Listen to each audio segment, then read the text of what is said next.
ประเทศลาวมีวัฒนธรรมที่เป็นเอกลักษณ์ของตนเอง นับถือศาสนาพุทธที่ได้รับอิทธิพลมาจากอินเดีย และได้รับอิทธิพลมาจากวัฒนธรรมจีนอีกด้วย สามารถเห็นได้จากภาษา ศิลปะวรรณคดี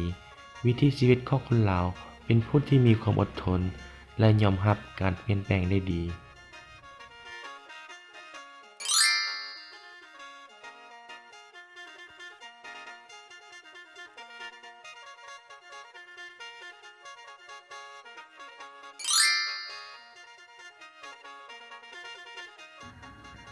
คำสบายดีแม่นสายเมื่อทั้งสองคนหรือหลายคนพบหน้ากันต้องยกมือนบและกล่าวคำว่าสบายดีคำขอบใจแม่นสายเมื่อมีหมู่เพื่อนหรือผู้ใดก็ตามที่มอบสิ่งใดสิ่งหนึ่งถ้าเฮาต้องกล่าวคำว่าขอบใจคำขอโทษแม่นสายเมื่อเฮาได้เฮ็ดสิ่งใดสิ่งหนึ่งที่ผิดไปเฮาต้องกล่าวคำว่าขอโทษ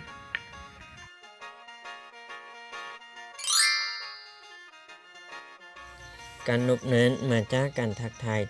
ตามบุหารเป็นการแสดงให้เห็นว่ามีบุคลิกภาพที่ดีการนบมือมีอยู่หลายรูปแบบขึ้นอยู่กับสถานการณ์ทางสังคมการนบนั้นมาจากพุทธศาสนามาจากการนบพระสงฆ์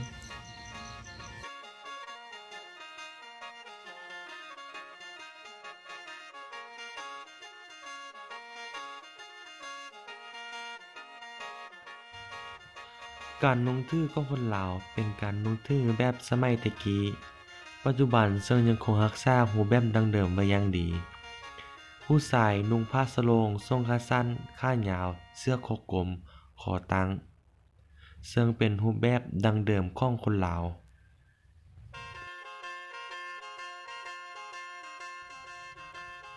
ผู้หญิงต้องนุ่งสิ้นมีหัวมีตีน ผ้าสิ้นฝ้ายหรือสิ้นไหม ส่วนเสื้อแม้นมีทั้งแขนสั้นและแขนยาว ผู้หญิงลาวต้องเกาผมเบียงแผ่ตามวัฒนธรรมของคนลาว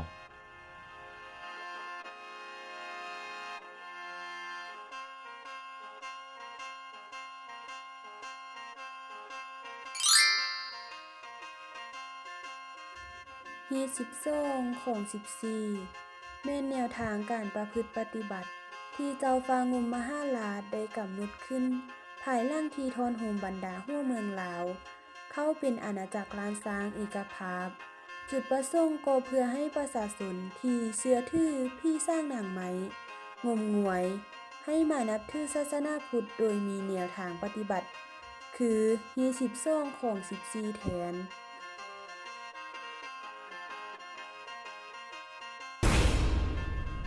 เดือนเจียงเดือนหนึ่งบุญนิมนต์พระสงฆ์เข้ากรรม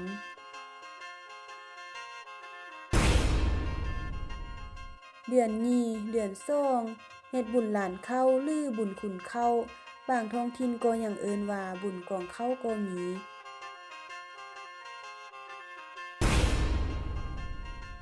เดือนสามเฮ็ดบุญเข้าจี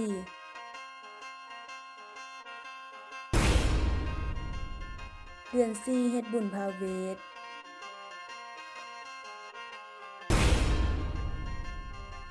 เดือน5เฮ็ดบุญส่งพระหรือบุญปีใหม่ลาว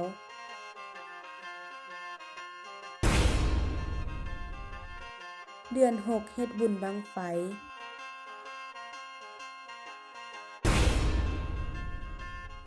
เดือน7เฮ็ดบุญบานหรือบุญเลี้ยงพี่มะเฮสักหลักเมือง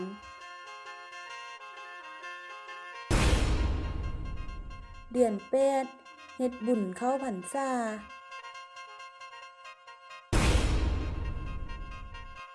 เดือน9บุญฮอเข้าประดับดิน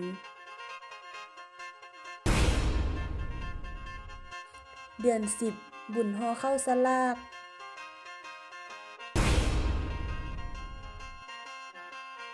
เดือน11บุญออกพรรษา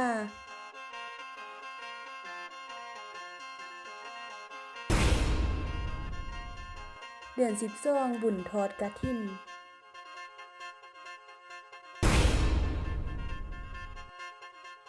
ของ14ไม่ถึงข้อกำหนด14ข้อที่ประชาชนลาวเฮาถือเป็นธรรมเนียมปฏิบัติมาตั้งแต่ดนนานและในปัจจุบันก็ยังเชื่อถือกันอยู่แต่อาจจะบ่เข้มงวดหรือบางข้อในบางท้องถิ่นก็ปล่อยวางไปแล้ว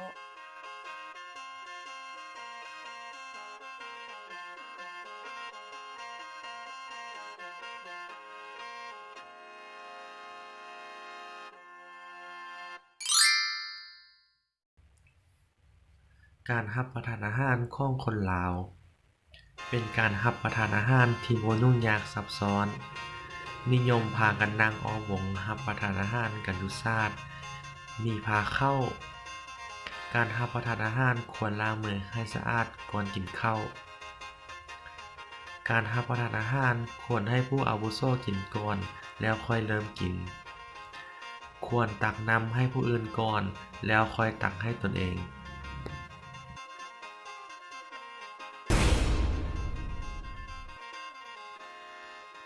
ข้าวเหนียวถือว่าเป็นจุดเด่นของประเทศลาวโดยปกติแล้วคนลาวนิยมกันใส่บาตรด้วยข้าวเหนียว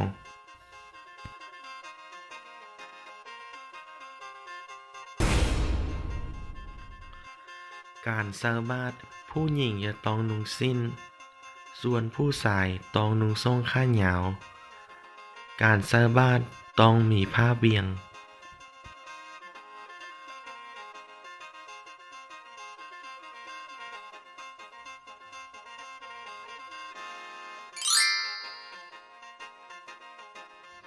คนเราขี่รถทันเบิ้นขวา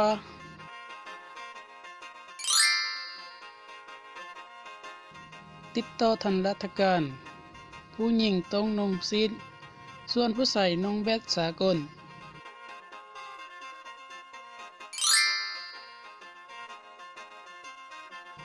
ถ้าหมู่คนเราเซิ้นพัดอยู่เฮือน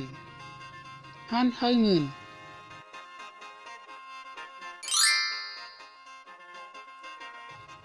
อย่าซื้อน้ำหอมให้กัน